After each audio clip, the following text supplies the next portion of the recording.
आज सांगोल्यातील राजकीय नाट्याचं एक नवीन पर्व घडलं आहे। सांगोल्याचे माजी आमदार शहाजीबापू पाटील यांच्या कार्यालयावर निवडणूक आयोग आणि भरारी पथकानं छापा टाकला। कालच सांगोल्यात शिवसेना एकनाथ शिंदे गटाची सभा पार पडली। कालची सभा पार पडल्यानंतर ही कारवाई झाली आहे। निवडणूक आयोग आणि भरारी पथकानं त्यांच्या कार्यालयाची झाडझडती घेतली आहे। या घटनेनंतर स्थानिक राजकीय वातावरण चांगलं तापलं आहे। या घटनेमुळे शिंदेसेना आणि भाजप यांच्यातील तणाव अधिकच उग्र होण्याची चिन्ह दिसत आहेत। नक्की काय घडलं आहे भाजप आणि शिंदे गटात, सांगोल्यातला नक्की एवढा राजकीय संघर्ष का आहे, याबद्दलची सगळी माहिती आपण या व्हिडिओमधून घेणार आहोत। नमस्कार, मी महेश आणि तुम्ही पाहताय थोडक्यात। सध्या राज्यात नगरपालिका आणि नगर परिषदा निवडणुका पार पडत आहेत। या निवडणुकांमध्ये सत्ताधारी भाजप आणि शिवसेना एकनाथ शिंदे गटात टोकाचा संघर्ष पाहायला मिळत आहे। अगदी अहंकाराने रावणाची सुद्धा लंका जळाली अशी टीका एकनाथ शिंदेंनी भाजप आणि देवेंद्र फडणवीस यांच्यावर केली आहे। पण असाच संघर्ष सांगली जिल्ह्यातील सांगोला तालुक्यात आपल्याला पाहायला मिळत आहे। सांगोला तालुक्याचे आमदार शेतकरी कामगार पक्षाचे बाबासाहेब देशमुख आहेत। देशात सर्वात जास्त वेळा आमदार म्हणून निवडून आलेले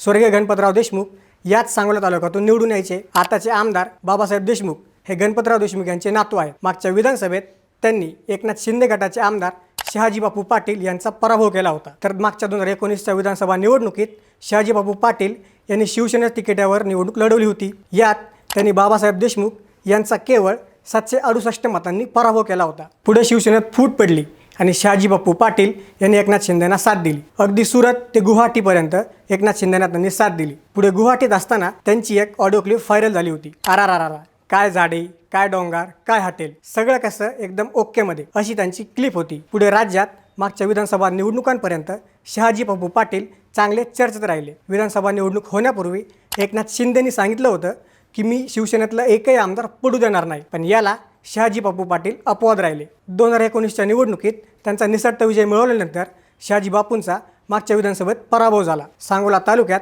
मागच्या अनेक दशकांपासून गणपतराव देशमुख आणि शहाजीबापू पाटील यांच्यात चांगला संघर्ष होता, पण गणपतराव देशमुख यांच्या निधनानंतर हा संघर्ष त्यांचा नातू बाबासाहेब देशमुख आणि शहाजीबापू पाटील यांच्यात सुरू झाला। अगदी ग्रामपंचायतीच्या निवडणुकीपासून ते विधानसभेच्या निवडणुकात त्यांच्यात हा संघर्ष दिसत आहे। शहाजीबापू पाटील आजपर्यंत 2 वेळा आमदार झाले आहेत। पहिल्यांदा 1995 मध्ये गणपतराव देशमुख यांचा त्यांनी पराभव केला, तर दुसऱ्यांदा 2019ला ते पुन्हा आमदार झाले। शहाजीबापू पाटलांनी एकेकाळी गणपतराव देशमुख यांना पाडणारच असा प्रण घेतला होता। स्थानिक नागरिक सांगतात की शहाजीबापू पाटलांनी त्यांची वडिलोपार्जित साधारण 300 एकर जमीन राजकारणापायी विकलेली आहे। सध्या सांगोला नगर परिषदेमुळे तालुक्यात चांगलंच वातावरण तापलेलं आहे। नगर परिषदेपूर्वी शहाजीबापू पाटलांनी भाजपाला एकत्र येऊन महायुती म्हणून निवडणूक लढवण्याची विनंती केली होती, मात्र ही विनंती फेटाळत भाजपनं आमदार बाबासाहेब देशमुख यांच्यासोबत युती केली। यामुळं शहाजीबापू पाटील चांगलेच नाराज झाले।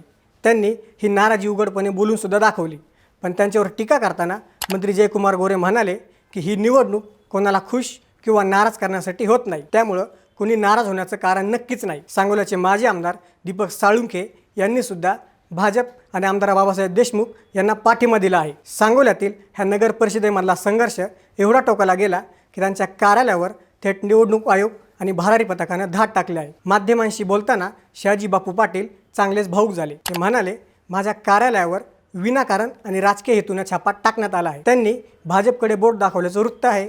शिंदे गटाचे कार्यकर्ते या कारवाईवर चांगले संतप्त झाले आहेत। तसेच त्यांनी आरोप केला की त्यांना आणि त्यांच्या कार्यकर्त्यांना 4 ते 5 तास डांबून ठेवण्यात आलं होतं। तसेच या कारवाईमागं माजी आमदार दीपक साळुंखे असल्याचा त्यांनी आरोप केला आहे। यावर बोलताना आमदार बाबासाहेब देशमुखांनी त्यांच्यावर निशाणा साधला आहे। भावनिक करून मतं मागण्याची शहाजीबापूंची जुनी सवय आहे असं ते म्हणाले। याबाबत मुख्यमंत्री देवेंद्र फडणवीस यांनी सुद्धा प्रतिक्रिया दिली आहे। छापे मारताना सत्ताधारी किंवा विरोधक यांचा फरक बघितला जात नाही। तक्रारींवर आधारित कारवाई होते आणि नियम सर्वांना समान असतात। सत्ता आहे की नाही यावरून कधीच धाट ठरत नसते। माझी ही गाडी कधी तपासली जाते, त्यामुळं या घटनेचं कोणीही राजकारण करू नये। तर शिंदे गटाचे मंत्री संजय शिरसाट यांनी सांगितलं की या छाप्याची एकनाथ शिंदेंनी दखल घेतली आहे। त्यांच्यावरील छापा पडल्यामुळं या छाप्यावर संशय येत आहे। मागच्या विधानसभा निवडणुकीवेळी शहाजीबापू पाटील महायुतीचे अधिकृत उमेदवार होते।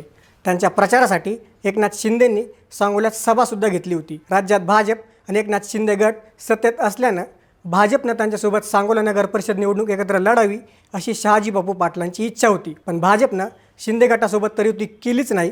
उलट त्यांचेच विरोधक आमदार बाबासाहेब देशमुख यांच्यासोबत सांगोला नगर परिषदेमध्ये आघाडी केली। त्यांच्यासोबत अजित पवार गटाने सुद्धा युती केली आहे। त्यामुळं सांगोला नगर परिषद निवडणूक शहाजीबापू पाटलांना जड जात असल्याची चर्चा आहे। त्यामुळं शहाजीबापू निवडणूक भावनिक करण्याचा प्रयत्न असल्याची चर्चा आहे. सांगोला नगर परिषदेमध्ये एकूण 22 जागा आहेत. मागच्या सांगोला नगर परिषद निवडणूक 2016ला पार पडली आहे. मागच्या निवडणुकीत गणपतराव देशमुख यांच्या आघाडीला 11 जागा मिळाल्या होत्या, तर त्यांच्या विरोधात भाजप शिवसेना आघाडीला 8 जागा मिळाल्या होत्या. पण यावेळेस शिंदे गट या निवडणुकीत पुरता एकटा पडला आहे, तर भाजप आणि आमदार बाबासाहेब देशमुखांनी आघाडी केली आहे. त्यामुळं आता या निवडणुकीत नक्की कोणाचा विजय होणार आहे याकडं सगळ्या राज्याचं लक्ष लागलं आहे. तुम्हाला काय वाटतं, या निवडणुकीत नक्की कोणाचा विजय होईल आणि शहाजी बापू पाटील यांच्या कार्यालयावर नक्की कुणी धाडी मारण्यास सांगितली होती? तुमची मतं कमेंट्समध्ये नक्की सांगा आणि अशाच राजकीय घडामोडींसाठी थोडक्यातला नक्की सबस्क्राईब करा.